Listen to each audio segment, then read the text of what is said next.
जरूरी सूचना है आप सभी स्टूडेंट्स के लिए। स्टडी फॉर सिविल सर्विसेज का Android app Google play store में आ चुका है, उसको प्लीज तुरंत इंस्टॉल कर लीजिए। और अगर आप स्टडी फॉर सिविल सर्विसेज के सिर्फ ऐप से कोई भी कोर्स, कोई भी पीडीएफ परचेस करते हैं तो उसमें अप्लाई कूपन, अगर आप ज्ञान सर जो है आप उसमें अप्लाई करते हैं, ये कूपन कोड है, तो उसमें 20% फीस तुरंत माफ हो जाएगी। मतलब 20% डिस्काउंट तुरंत उसमें लग जाएगा।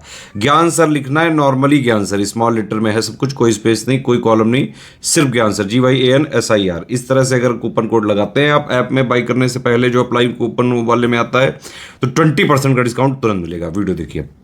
नमस्कार दोस्तों, एक बार फिर से आपका स्वागत है यूपीपीएससी बेस्ट ऑनलाइन कोचिंग के इस यूट्यूब चैनल पर। दोस्तों, इससे पहले की क्लास में हम लोगों ने दिल्ली सल्तनत के प्रमुख राजवंश गुलाम, खिलजी, तुगलक, सैयद और लोधी सबके बारे में पढ़ रखा है। आज हम लोग देखेंगे सल्तनत कालीन प्रशासन एवं संस्कृति। मतलब जो दिल्ली सल्तनत था उसमें प्रशासन और संस्कृति के लिए किस प्रकार के प्रावधान किए गए थे। अगर आपने पीछे की वीडियोस नहीं देखी है तो आप प्लेलिस्ट में जाकर जरूर देखिएगा। यह क्लास आपको बिल्कुल फ्री मिलेगी और हमेशा के लिए फ्री रहेगी, है ना। आप हिस्ट्री कंप्लीट प्रिपेयर कर सकते हैं सिर्फ चैनल को सब्सक्राइब करके, है ना। और वीडियो लाइक ज़रूर कर दीजिएगा। चलिए दोस्तों, बढ़ते हैं आगे क्लास की ओर। देखिए यहाँ पर दिया सल्तनत कालीन प्रशासन। प्रशासन में कौन कौन से पद थे और उन्हें क्या नाम दिया जाता था। देखिए, मुसारिफ ए मुमालिक ये महालेखाकार हुआ करता था। मुसारिफ ए मुमालिक महालेखाकार है। इसके बाद मुस्तौफी ए मुमालिक ये महालेखा परीक्षक है ना। महालेखा परीक्षक कौन है? मुस्तौफी ए मुमालिक। दीवान ए इसरफ ये लेखा परीक्षक विभाग से संबंधित होता था। दीवान ए इसरफ। दीवान ए वकूफ यह व्यय के कागजातों की देखभाल करता था। जलालुद्दीन खिलजी ने इसको सृजित किया था। मतलब ये खिलजी वंश का संस्थापक होता है जलालुद्दीन खिलजी, इसने बनाया था दीवान ए वकूफ। वकूफ क्या करता था? व्यय के जो कागजात होते थे इसकी देखभाल करता था। दीवान ए इस्तिहाक ये पेंशन विभाग हुआ करता था। मतलब जो पेंशन विभाग था इसे दीवान ए इस्तिहाक कहते थे। आगे दिया है दीवान ए अर्ज, है ना। दीवान ए अर्ज या इसे दीवान ए आरिज भी कहा जाता था। रावत ए अर्ज इसका नाम है।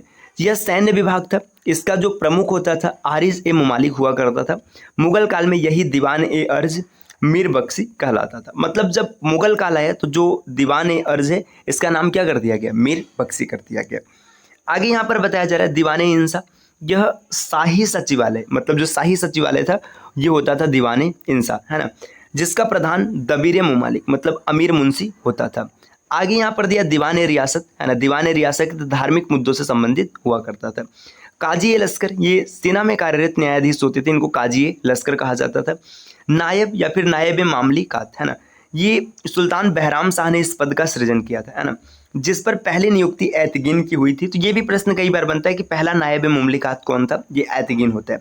नायब का पद सुल्तान के बाद माना जाता था और वजीर से भी श्रेष्ठ समझा जाता था।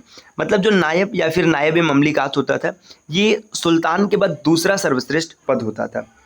आगे यहाँ पर दिया वकील ए दर, है ना। वकील ए दर कौन होता था? यह राज परिवार विभाग से संबंधित अधिकारी होता था। मतलब जो राज परिवार है वहाँ से संबंधित अधिकारी वकील ए दर होता था। काजी उल कुजात यह न्याय विभाग का प्रमुख होता था। मतलब जो न्याय विभाग था उसका प्रमुख होता था काजी उल कुजात, है ना।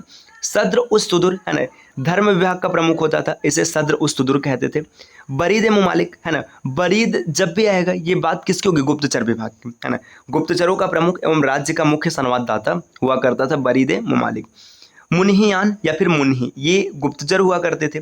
सर ए जानदार सुल्तान का जो अंगरक्षक होता था उसके जो हेड होते थे उसे सर ए जहांदार या जानदार कहते थे। अमीर हाजिब या फिर इसका नाम हुआ करता था बारबक, है ना। राज दरबार की शानो शौकत और समारोहों की देखभाल करने वाला अधिकारी अमीर हाजिब हुआ करता था। अमीर याकुर ये घुड़शाला प्रमुख होता। देखिए लिखा है ना अश्वाधीक्षक, धीक्षक, है ना। मतलब अश्व जो होता था, अस्तबल होता था उसका अधीक्षक। तो ये आप ऐसे भी लिख सकते हैं घुड़शाला प्रमुख, इसे कहते थे अमीर आखुर, है ना, घुड़शाला प्रमुख। तो ये भी आपको याद रखना है, ठीक। आगे यहाँ पर दिया है चाशनीगीर ये शाही रसोई का प्रबंधक होता था, इसको चाशनीगीर कहते थे। बहलादार ये व्यक्तिगत हिसाब किताब रखने वाला होता था, बहलादार, है ना।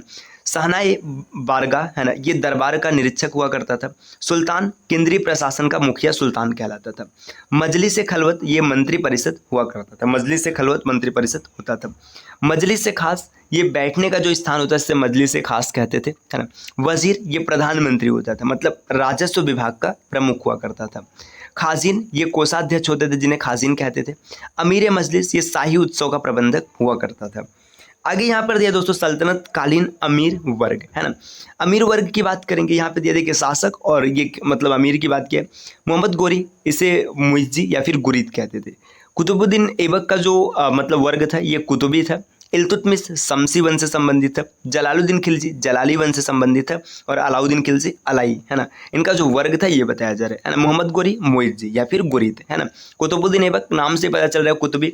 इल्तुतमिश याद रखिएगा, इसने शमसी नाम से जैसे हौज शमसी, है ना, ऐसे कई स्थानों का निर्माण भी करवाया, तो ये भी इंपॉर्टेंट हो जाता है। जलालुद्दीन खिलजी ये जलाली था, और अलाउद्दीन खिलजी ये अलाई था, है ना।